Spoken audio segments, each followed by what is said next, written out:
بسم اللہ الرحمن الرحیم۔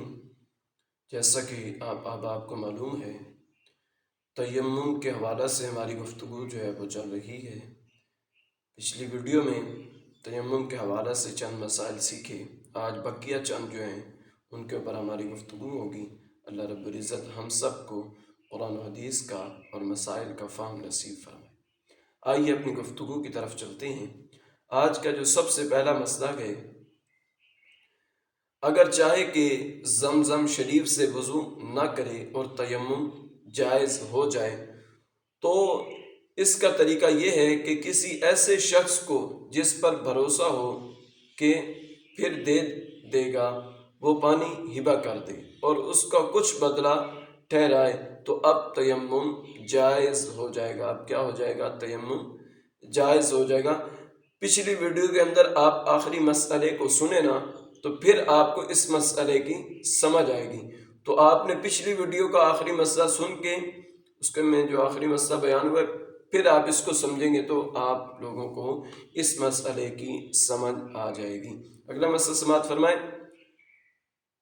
جو نہ آبادی میں ہو نہ آبادی کے قریب اور اس کے ہمراہ پانی موجود ہے اور یاد نہ رہا اور تیمم کر کے نماز پڑھ لی۔ کیا کیا؟ تیمم کر کے نماز پڑھ لی تو اس کی نماز ہو گئی۔ اور اگر آبادی یا آبادی کے قریب میں ہو تو اعادہ کرے۔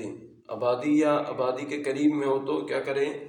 اعادہ کرے۔ اگلا مسئلہ سماعت فرمائیں۔ اگر اپنے ساتھی کے پاس پانی ہے اور یہ گمان ہے کہ مانگنے سے دے دے گا تو مانگنے سے پہلے تیمم جائز نہیں۔ پھر اگر نہیں مانگا اور تیمم کر کے نماز پڑھ لی اور بعد نماز مانگا اور اس نے دے دیا یا بے مانگے اس نے خود دے دیا تو وضو کر کے نماز کا اعادہ لازم ہے۔ اور اگر مانگا اور نہ دیا تو نماز ہو گئی۔ اور اگر بات کو بھی نہ مانگا جس سے دینے نہ دینے کا حال کھلتا اور نہ اس نے خود دیا تو نماز ہو گئی۔ اور اگر دینے کا غالب گمان نہیں اور تیمم کر کے نماز پڑھ لی، جب بھی یہی صورتیں ہیں کہ بات کو پانی دے دیا تو وضو کر کے نماز کا اعادہ کرے ورنہ ہو گئی۔ ورنہ کیا ہوگی؟ ہو گئی نماز۔ اگلا مسئلہ سماعت فرمائیں۔ نماز پڑھتے میں کسی کے پاس پانی دیکھا اور گمان غالب ہے کہ دے دے گا تو چاہے کہ نماز توڑ دے اور اس سے پانی مانگے، اور اگر نہیں مانگا اور پوری کر لی اب بھی اس نے خود یا اس کے مانگنے پر دے دیا تو اعادہ لازم ہے، یعنی دوبارہ نماز پڑھنا لازم ہے۔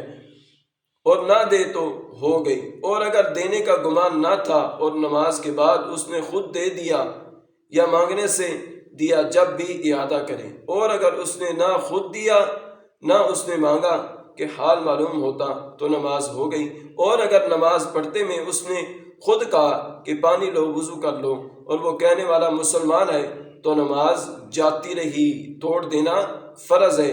اور کہنے والا کافر ہے تو نہ توڑے۔ پھر نماز کے بعد اگر اس نے پانی دے دیا تو وضو کر کے نماز دوبارہ پڑھ لے۔ نماز کیا کر لے؟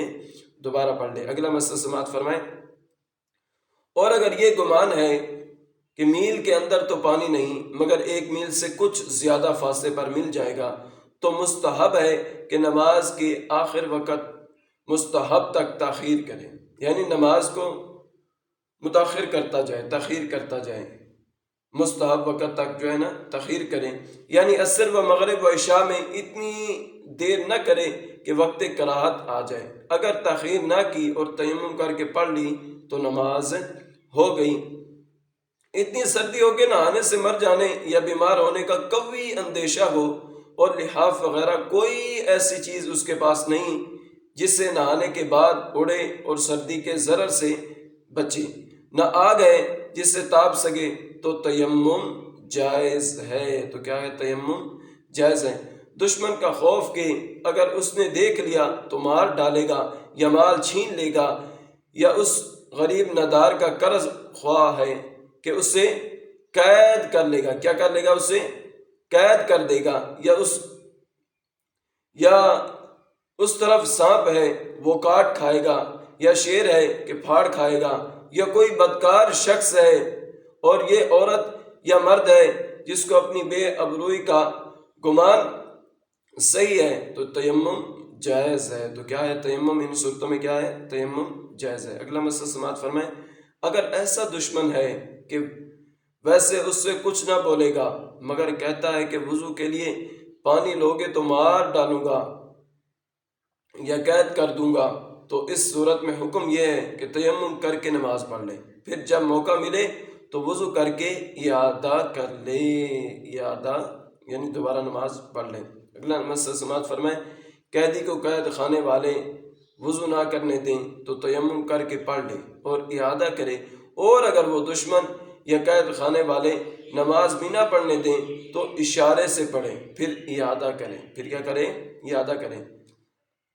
جنگل میں ڈول رسی نہیں کہ پانی بھرے تو تیمم جائز ہے۔ تو کیا ہے؟ تیمم جائز ہے۔ اگلا مسئلہ سماعت فرمائیں، اگر ہمراہی کے پاس ڈول رسی ہے، وہ کہتا ہے کہ ٹھہر جا، میں پانی بھر کر فارغ ہو کر تجھے دوں گا، تو مستحب ہے کہ انتظار کرے، اور اگر انتظار نہ کیا اور تیمم کر کے پڑھ لی تو نماز ہو گئی۔ اگلا مسئلہ سماعت فرمائیں، رسی چھوٹی ہے کہ پانی تک نہیں پہنچتی مگر اس کے پاس کوئی کپڑا، رومال، امامہ، دوپٹہ وغیرہ ایسا ہے کہ اس کے جوڑنے سے پانی مل جائے گا، تو تیمم جائز نہیں ہے، تیمم جائز نہیں ہے۔ پیاس کا خوف، یعنی اس کے پاس پانی ہے مگر وضو یا غسل کے صرف میں لائے تو خود یا دوسرا مسلمان یا اپنا یا اس کا جانور، اگرچہ وہ کتا جس کا پالنا جائز ہے، پیا سارا جائے گا، اور اپنی یا ان میں کسی کی پیاس خواہ فی الحال موجود ہو یا آئندہ اس کا صحیح اندیشہ ہو کہ وہ راہ ایسی ہے کہ دور تک پانی کا پتہ نہیں، تو کیا کرے؟ تیمم کر لے۔ تیمم جو ہے یہ جائز ہے، یعنی اس پانی کو استعمال نہ کرے۔ آخری مسئلہ سماعت فرمائیں، پانی موجود ہے مگر آٹا گوندنے کی ضرورت ہے، جب بھی تیمم جائز ہے۔ کیا ہے؟ اتنا پانی موجود ہے کہ جس سے صرف آٹا گوندا جا سکتا ہے، تو کیا کرے؟ تیمم کر لے، اس پانی کو آٹا گوندنے کے استعمال میں لے آئے، آٹا گوندنے کے استعمال میں کیا کرے؟ لے آئے۔ شوربے کی ضرورت کے لیے جائز نہیں، شوربے کی ضرورت کے لیے، ہاں شوربہ تھوڑا ہے، اس کو بڑھانے کے لیے آپ ادھر پانی استعمال کر لیتے ہیں، پھر تیمم، تو یہ جائز نہیں ہے، تیمم آپ کا جائز نہیں ہے، یعنی شوربے کے لیے پانی استعمال نہ کریں، آٹا گوندنے کے لیے کر لیں، کیونکہ بغیر آٹا گوندے تو روٹیاں بنے گی نہیں، لیکن شوربہ جو ہے